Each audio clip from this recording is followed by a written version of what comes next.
मान्य सदस्य, अब यो छलफल समाप्त भयो। फेरि अर्कोचोटि यसलाई छलफल गरौँला।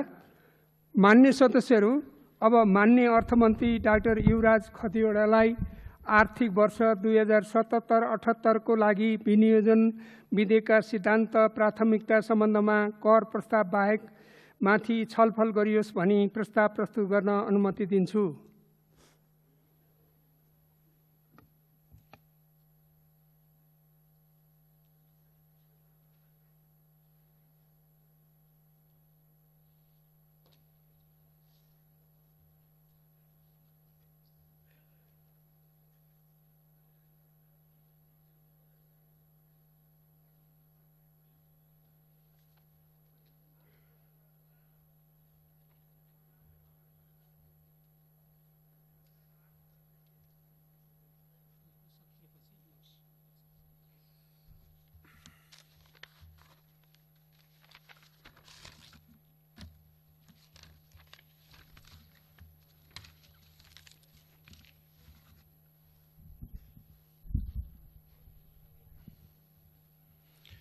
सम्माननीय सभामुख महोदय, संघीय गणतन्त्र नेपालको यस गरिमामय संसदमा नेपाल सरकारको अर्थमन्त्रीको रूपमा आर्थिक वर्ष 2077-78 को विनियोजन विधेयकमा समावेश हुने बजेट तथा कार्यक्रमका सिद्धान्त र प्राथमिकता पेश गर्न पाउँदा गौरवको अनुभूति गरेको छु।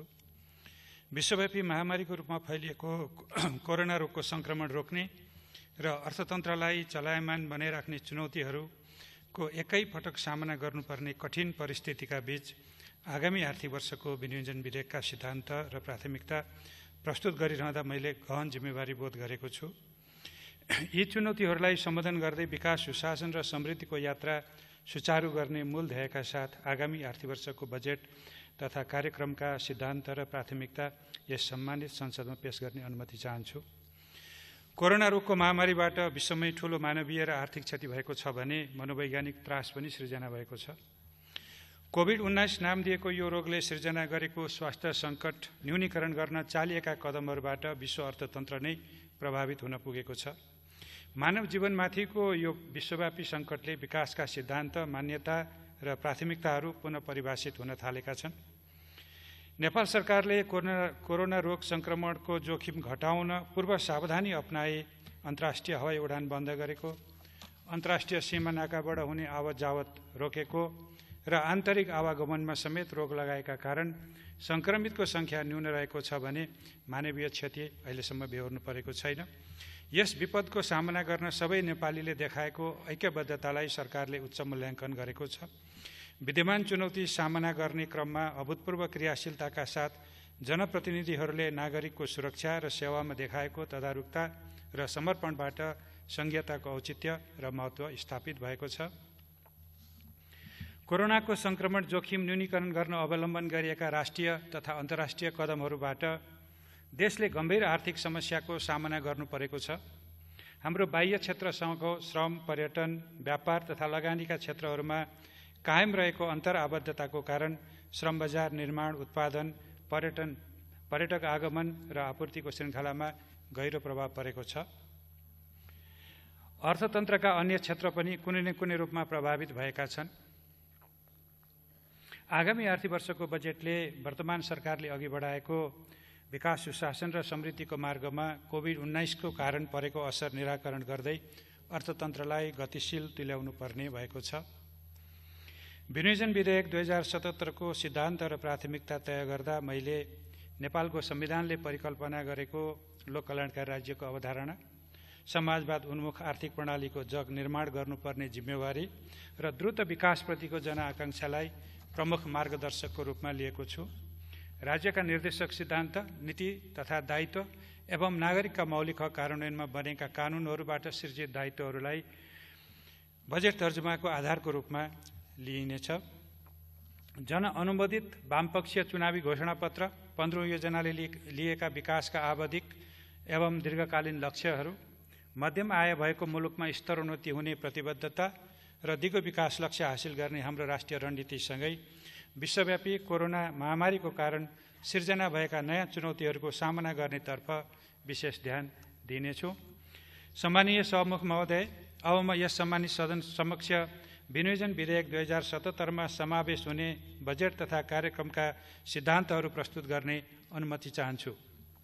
संविधानले परिलक्षित गरेको लोक कल्याणकारी राज्य निर्माणको लागि सार्वजनिक, निजी र सहकारी क्षेत्रको सहभागितामा सामाजिक न्यायसहितको तीव्र आर्थिक विकास तथा सबै प्रकारका असमानताको अन्त्य गर्दै समाजवाद उन्मुख, आत्मनिर्भर, उन्नतशील, स्वतन्त्र र समृद्ध अर्थतन्त्र निर्माण गर्नेतर्फ आगामी वर्षको बजेट निर्देशित हुनेछ। संविधान प्रदत्त नागरिकका मौलिक हक कार्यान्वयन गर्न तर्जुमा गरिएका कानुनहरूको नागरिकले अनुभूत गर्ने गरी लागू गर्न बजेट केन्द्रित हुनेछ। विकास, सुशासन र समृद्धिको यात्रामा हालसम्म हासिल भएका उपलब्धिलाई संस्थागत गर्दै कोरोनाको महामारीबाट नागरिकको जीवन रक्षा गर्न गुणस्तरीय एवं सर्वसुलभ स्वास्थ्य सेवा सुनिश्चित गरी लोक कल्याणकारी राज्यको दायित्व निर्वाह गर्ने दृष्टिकोणबाट आगामी आर्थिक वर्षको बजेट तर्जुमा गरिनेछ। भविष्यमा आउन सक्ने विपदको पूर्व तयारी र व्यवस्थापन गर्ने कार्यतर्फ आगामी वर्षको बजेटले पर्याप्त ध्यान दिनेछ। कोरोना रोगको संक्रमणको जोखिम नियन्त्रण गर्न चालिएका कदमहरूबाट अर्थतन्त्रमा देखा परेको शिथिलताको अन्त्य गर्दै आर्थिक गतिविधिलाई नयाँ विश्वास, जागरण, क्रियाशीलता र द्रुत गतिका साथ अघि बढाउने र स्थायित्व सहितको उच्च आर्थिक वृद्धि दरको चरणमा शीघ्र प्रवेश गर्ने गरी अर्थतन्त्रलाई थप गतिशील बनाउनेतर्फ बजेट केन्द्रित हुनेछ। प्रत्येक नागरिकले सुरक्षित र मर्यादित जीवनयापन गर्न पाउने गरी काम र रोजगारी, खाद्य सुरक्षा एवं सार्वकालिक सामाजिक सुरक्षा तथा सेवा सुविधा र संरक्षणको प्रत्याभूति हुने र राज्यको अभिभावकीय भूमिकाबाट सबै नेपालीले आफ्नो उच्चतम वैयक्तिक विकास गर्ने अवसर प्राप्त गर्नेतर्फ आगामी आर्थिक वर्षको बजेट परिलक्षित हुनेछ। उत्पादनका साधनमा सबै नागरिकको पहुँच स्थापित गर्ने र लाभको न्यायोचित वितरण गर्ने प्रणालीको विकासमा बजेटले ध्यान दिनेछ। विपन्नता, गरिबी र असमानताको शीघ्र अन्त्य गर्न सुविधाविहीन र कमजोर वर्ग, क्षेत्र तथा समुदायलाई राज्यको तर्फबाट विशेष व्यवस्था गरिनेछ। संघीयता कार्यान्वयनमा हालसम्म हासिल भएका उपलब्धिहरूलाई संस्थागत गर्दै सङ्घ, प्रदेश र स्थानीय तहको समन्वयात्मक प्रयासबाट उपलब्ध सबै साधन, स्रोत, क्षमता र सम्भावनाहरूको दिगो रूपमा अधिकतम उपयोग गरी द्रुत विकास गर्न आगामी वर्षको बजेट निर्दिष्ट हुनेछ। कोरोना महामारीको कारण विकसित भएको अन्तर्राष्ट्रिय ऐक्यबद्धता र सौहार्दतालाई अवसरको रूपमा लिई थप अन्तर्राष्ट्रिय र राष्ट्रिय स्रोत, साधन एवं क्षमताको उपयोग गर्नेतर्फ बजेट लक्षित हुनेछ। कोरोना महामारीको रोकथामका लागि चालिएका कदमहरूको कारण निजी क्षेत्रको व्यवसायलाई परेको असर सम्बोधन गर्न कर सहुलियत र मौद्रिक उपकरण मार्फत आर्थिक पुनर्जागरण र पुनरुत्थानका मुख्य सम्भागका भूमिका निर्वाह गर्न सक्षम तुल्याउनेतर्फ बजेट उन्मुख हुनेछ। सार्वजनिक स्रोत परिचालनमा सृजना भएका चुनौतीहरूका बावजुद हाल सञ्चालनमा रहेका रूपान्तरणकारी आयोजनाहरू र कार्यक्रमहरूको कार्यान्वयनको लागि साधनको कमी हुन दिइने छैन। सङ्घ, प्रदेश र स्थानीय तहको विनियोजन कुशलता र खर्च गर्ने क्षमता अभिवृद्धि गर्दै वित्तीय संहिता कार्यान्वयनलाई थप पारदर्शी, जवाफदेही र नतिजामुखी बनाइनेछ। राजस्व प्रणालीलाई प्रगतिशील, न्यायपूर्ण, पारदर्शी र व्यवसाय मैत्री बनाउँदै आन्तरिक आयलाई राजस्वको मूल आधारको रूपमा विकास गरिनेछ। करका दरभन्दा दायरा विस्तार, कर परिपालनामा वृद्धि र राजस्व चुहावट नियन्त्रण मार्फत थप राजस्व परिचालन गरिनेछ। आन्तरिक स्रोतको परिपूरक स्रोतको रूपमा थप अन्तर्राष्ट्रिय विकास सहायता परिचालन गरिनेछ। कोरोना रोगको प्रभाव न्यूनीकरण तथा आर्थिक पुनरुत्थानको लागि बजेट सहायता परिचालनका विधि, प्रक्रिया र शर्तमा पुनर्संरचना गरिनेछ। द्रुत आर्थिक विकासका लागि निजी क्षेत्रको लगानी र व्यवसाय प्रवर्धन गरिनेछ। उत्पादनका साधनहरूको सामूहिकीकरण, स्थानीय स्रोतको परिचालन र आर्थिक सामाजिक रूपान्तरणबाट सामाजिक न्याय सहितको द्रुत विकास गर्न सहकारी तथा सामुदायिक र गैर सरकारी क्षेत्रलाई परिचालन गर्नेतर्फ बजेट उन्मुख हुनेछ। महामारी लगायतका विपद जोखिम न्यूनीकरण तथा व्यवस्थापन, स्वास्थ्य सेवा तथा सुरक्षा, राहत एवं आर्थिक पुनरुत्थान र सन्तुलित एवं दिगो विकासमा सङ्घ, प्रदेश र स्थानीय तहबीच उच्चतम सहकार्य, समन्वय र सहभागितामा जोड दिइनेछ। आयको न्यायोचित वितरण सहितको दिगो, सन्तुलित र उच्च आर्थिक वृद्धि हासिल गर्न समष्टिगत आर्थिक स्थायित्व कायम हुने गरी आर्थिक, वित्तीय र बाह्य क्षेत्र सम्बन्धी नीतिहरू तर्जुमा गरिनेछन्। मूल्य वृद्धिलाई वाञ्छित सीमाभित्र राखिनेछ। लगानीको वातावरण थप सुदृढ गरी स्वदेशी र विदेशी लगानी अभिवृद्धि गरिनेछ। ब्याङ्किङ तथा वित्तीय क्षेत्रको साधनलाई व्यावसायिक र पुनरुत्थानमा परिचालन गर्दै थप उत्पादनमुखी तुल्याइनेछ। सङ्घ प्रदेश र स्थानीय तहबाट समन्वयात्मक ढङ्गले सेवा प्रवाह गर्न र सबै तह एवं क्षेत्रमा भ्रष्टाचार विरुद्धको शून्य सहनशीलताको सिद्धान्तमा रही सुशासन कायम गर्न शासन प्रणालीका सबै संस्था र संरचनाहरूलाई सुदृढ तुल्याउनेतर्फ बजेटले विशेष ध्यान दिनेछ। राष्ट्रिय सुरक्षाको सुदृढीकरण र सम्वर्धन गर्दै नेपालको राष्ट्रिय हित अनुकूलको अन्तर्राष्ट्रिय सम्बन्धको विकास, मानव अधिकारको संरक्षण र सबै नागरिकलाई को न्यायमा पहुँच सुनिश्चित हुने गरी सामाजिक न्याय र सुशासन, वातावरण संरक्षण लगायतमा नेपालले राष्ट्रिय र अन्तर्राष्ट्रिय स्तरमा जनाएका प्रतिबद्धताहरूलाई आधार मानी बजेट तर्जुमा गरिनेछ। सम्मानीय सभामुख महोदय, अब म विनियोजन विधेयक 2077 समावेश हुने आयोजना र कार्यक्रमको प्राथमिकता प्रस्तुत गर्ने अनुमति चाहन्छु। कोरोना रोगको रोकथाम, नियन्त्रण र उपचार एवं भविष्यमा आउन सक्ने यस प्रकारको महामारी विरुद्ध लड्न स्वास्थ्य प्रणालीलाई सबल र सुदृढ तुल्याइनेछ। सङ्घ प्रदेश र स्थानीय तहको सहलगानीमा स्वास्थ्य पूर्वाधार विकास, जनशक्तिको क्षमता अभिवृद्धि र स्वास्थ्य बीमाको विस्तार मार्फत स्वास्थ्य प्रणालीलाई उत्थानशील बनाइनेछ। आधारभूत स्वास्थ्य सेवामा सबै नागरिकको पहुँच सुनिश्चित गर्दै सेवाको गुणस्तर अभिवृद्धिमा प्राथमिकता दिइनेछ।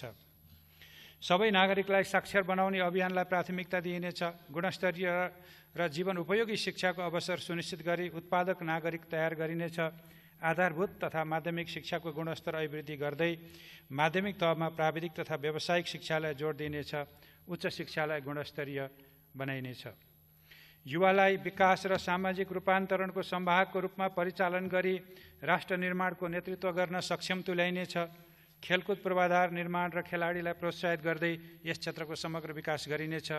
खेलकुदका निर्माणाधीन राष्ट्रिय र क्षेत्रीय स्तरका ठूला पूर्वाधार सम्पन्न गर्न प्राथमिकता दिइनेछ। महिलाको समग्र उत्थान, सशक्तिकरण तथा लैङ्गिक समानता हासिल गर्ने र लैङ्गिक हिंसाको अन्त्य गर्न विशेष कार्यक्रम सञ्चालन गरिनेछ। लैङ्गिक उत्तरदायी शासन प्रणाली प्रवर्धन गरिनेछ। बालबालिकाको संविधान प्रदत्त अधिकार सुनिश्चित गरिनेछ। समाजका अशक्त, अपाङ्ग, टोरा, असहाय तथा सडक बालबालिकालाई सरकारले अभिभावकत्व लिई संरक्षण प्रदान गर्नेछ। संविधानमा राज्यको निर्देशक सिद्धान्त अन्तर्गत उल्लेखित सामाजिक न्याय र समावेशीकरण सम्बन्धी नीति कार्यान्वयन गरिनेछ। भूमिहीन, किसान, विपन्न, दलित तथा सुकुम्बासीलाई भूमिमा पहुँच बढाउँदै रोजगारी र आवासको हक कार्यान्वयन गर्ने कार्यक्रम सञ्चालन गरिनेछ। विद्यमान सामाजिक कुरीति र हिंसा विरुद्ध नागरिक चेतना अभिवृद्धि गर्दै यस्तो कार्यलाई कानुन बमोजिम दण्डित गरिनेछ। नागरिकहरू बीच कुनै पनि आधारमा भेदभाव नहुने सुनिश्चित गरिनेछ। कोरोनाको कारण गुमेको रोजगारीलाई पुनर्स्थापन गर्न, वैदेशिक रोजगारीबाट फर्कनेलाई रोजगारी उपलब्ध गराउन र स्वरोजगारी बढाउन कृषि, साना घरेलु तथा मझौला उद्यमहरू र सेवा क्षेत्रमा संलग्न हुन उत्प्रेरित हुने गरी बजेट तर्जुमा गरिनेछ। रोजगारी सिर्जना गर्ने र न्यूनतम रोजगारीको प्रत्याभूति दिने कार्यक्रमलाई प्रदेश र स्थानीय तहसँगको सहकार्यमा एकीकृत रूपमा सञ्चालन गरिनेछ।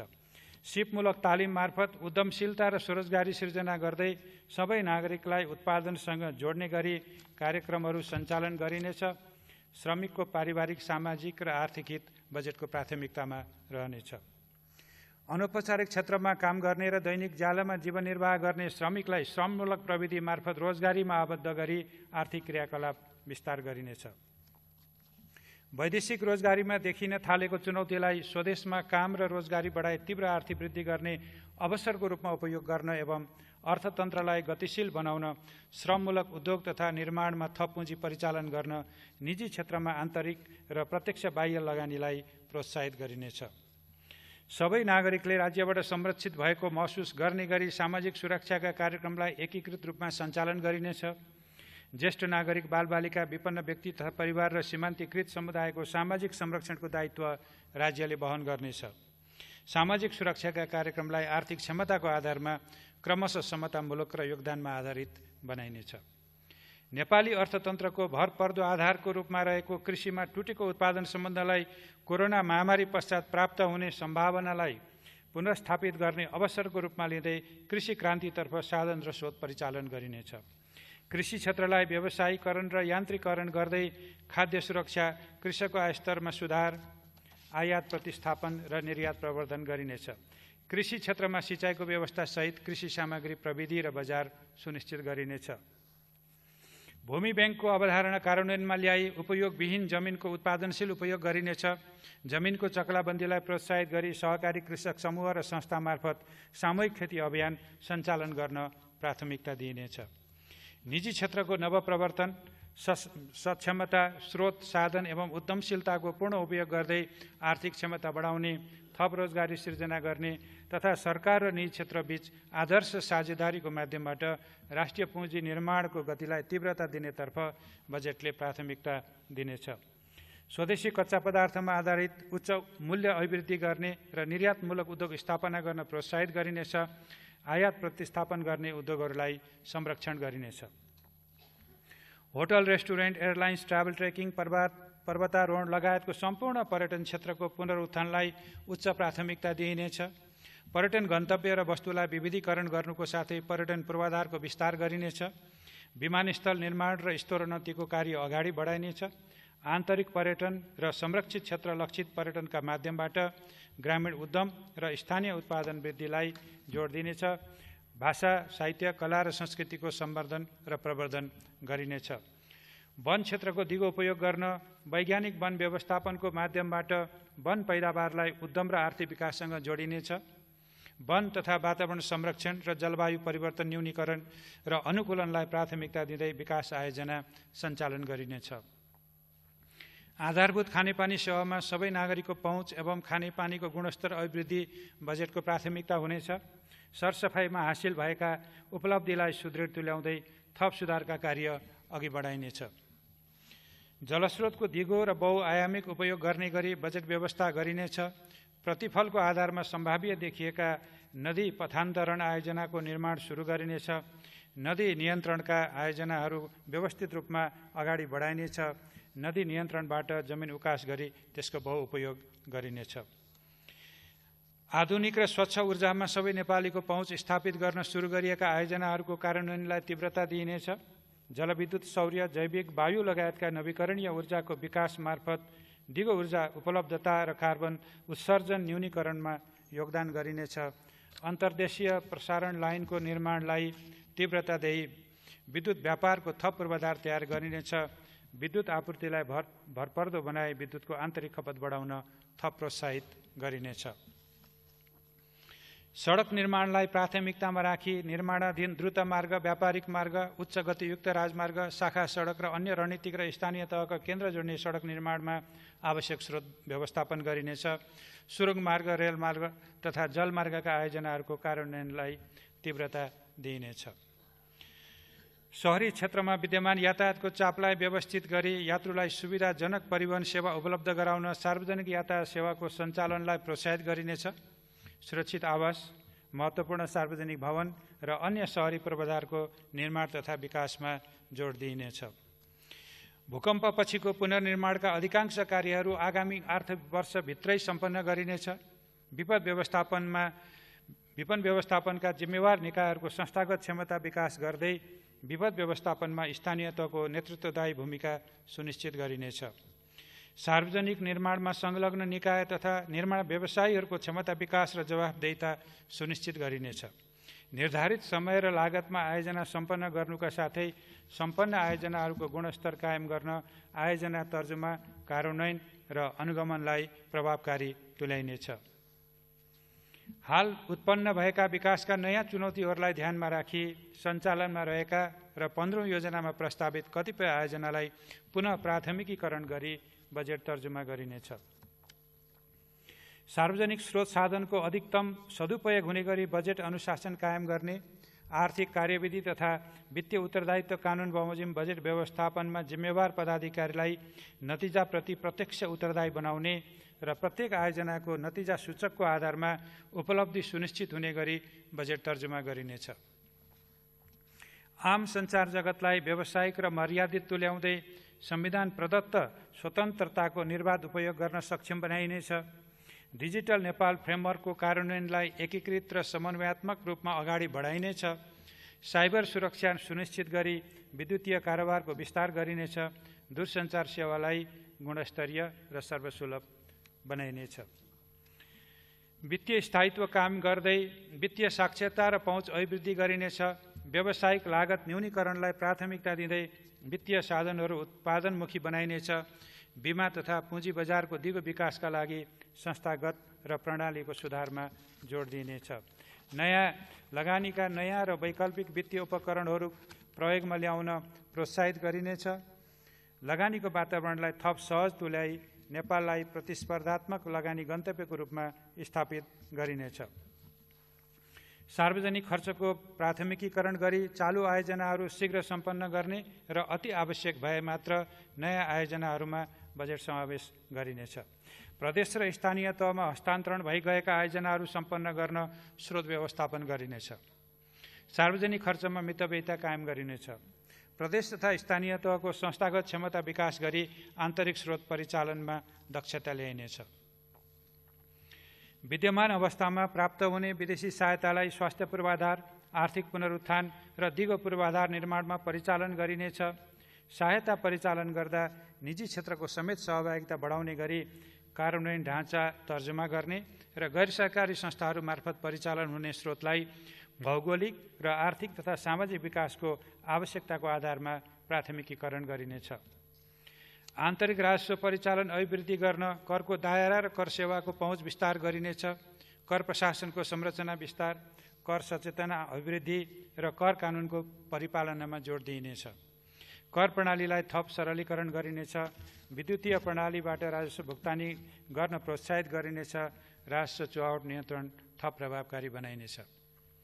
तीनवटै तहको सार्वजनिक वित्त व्यवस्थापनलाई पारदर्शी बनाउन यथार्थ समयमा एकीकृत प्रतिवेदन प्राप्त हुने, वित्तीय जोखिम न्यूनीकरण गर्न आयोजना छनौट खर्च र आन्तरिक नियन्त्रणका मापदण्ड परिपालन गर्ने तथा अन्तरसरकारी वित्त हस्तान्तरणलाई विकास नतिजासँग आबद्ध गर्ने प्रणाली विकास गरिनेछ। राज्यका सबै पक्षमा सुशासन कायम गरिनेछ। भ्रष्टाचारजन्य क्रियाकलाप रोक्ने र भ्रष्टाचारप्रति सरकार शून्य सहनशील हुने नीति लिइनेछ। संवैधानिक निकायहरूको संस्थागत क्षमता अभिवृद्धि गरिनेछ। लोकतन्त्रको प्राणको रूपमा रहेको सुशासनको मान्यता र प्रयोगलाई नागरिकले अनुभूति गर्ने गरी अवलम्बन र परिपालना गरिनेछ।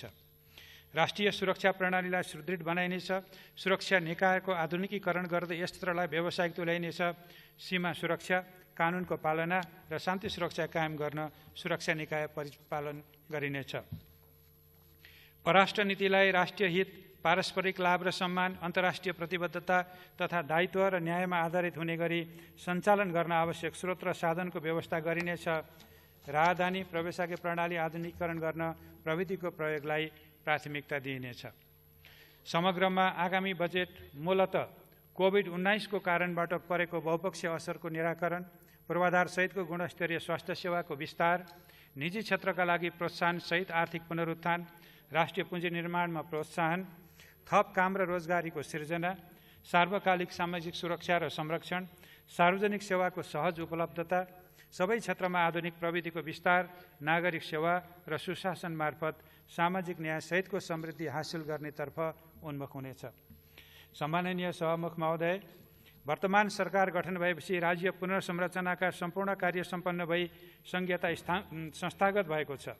समृद्ध नेपाल, सुखी नेपालीको राष्ट्रिय आकांक्षा हासिल गर्न तयार भएका आर्थिक, सामाजिक र सुशासनका भरपर्दा आधारशिलालाई सबल बनाउँदै हाल उत्पन्न भएको नयाँ परिस्थितिको सामना गरी हामीले तय गरेको आर्थिक प्रणाली र विकास प्राथमिकतालाई अघि बढाउनु आवश्यक छ।